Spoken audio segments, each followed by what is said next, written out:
Today I'm going to be talking about the time that I went to church when I was in middle school. I wanted to go because I had always wondered what it was like, and I asked my mom if we could go, and she was not a religious person. But she thought it was interesting that I wanted to go, and I think she knew that I would probably never want to go again if we did go. So she took me. So yeah, we went to church, and what do I remember? I remember we came in, there was a kid that I went to school with there in like the lobby, and he was all excited to see me for some reason, but I hated him, and I'm pretty sure he hated me. We like picked on each other. But for some reason, we were at church, so he was being nice to me. I don't know, it was weird. And then we finally went inside, and it was huge. It was a giant church, and there was, like hundreds of rows of seats, all full of people, and we sat like somewhere in the back. And I remember the whole thing it was middle school, so it was a while ago, but from what I can remember, I feel like it was just singing the whole time. And we were surrounded by people who were all like aggressively making up their own words to the songs. And it was just like the weirdest experience of my entire life. As a middle school boy, I thought that was the weirdest thing I had ever seen, that all these people were like eyes closed, hands up in the air, making up their own words to the songs. And I remember in between one of the songs, the pastor guy was on the microphone and he said, "Do we have any newcomers here today?" And I raised my hand and my mom was like, "Oh God." And the people behind us started like aggressively hitting my shoulder, like so hard, unnecessarily hard for a middle school kid. It was ridiculous. That freaked me out too. So by the time that everything was over, they had sung all their songs.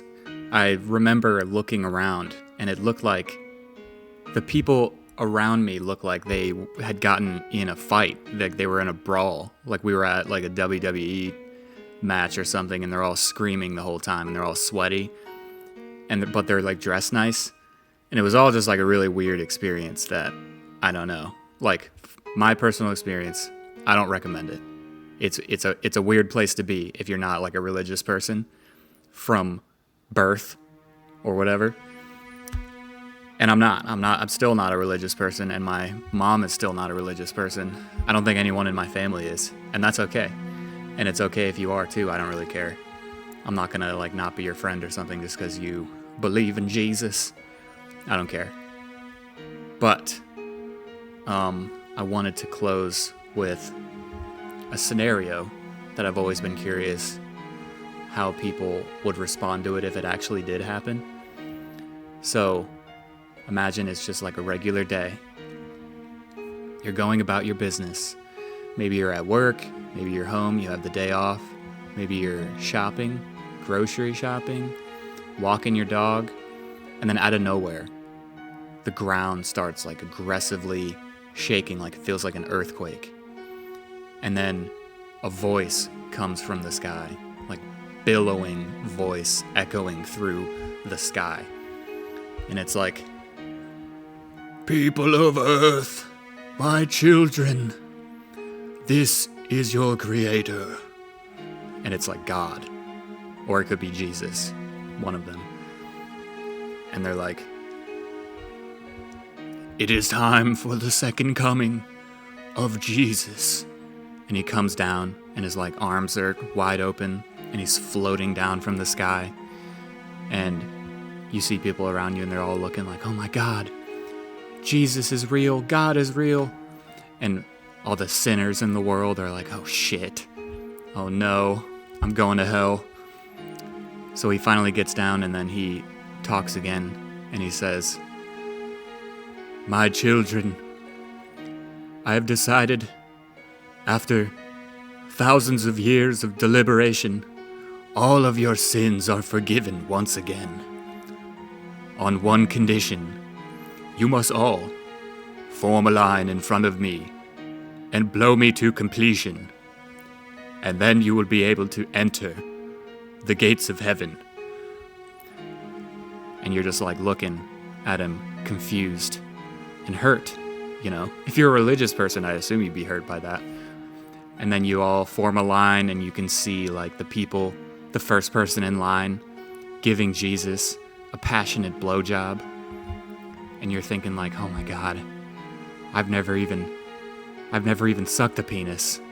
I don't even know what I'd be doing. Heaven sounds cool, but also I don't want to blow anyone. And then it's getting closer and closer to your turn. And then he talks again, and he says, "My children, the entry to heaven has been updated. My dad, I'm Jesus, my dad is about to come down too. And now to be gained entrance into heaven, you must now let us both Eiffel Tower you. I will be in your mouth, and my dad will be in your butt, / whatever hole you have back there. He will be inside of it." And now you're like, oh God, I've never had anything in my butt.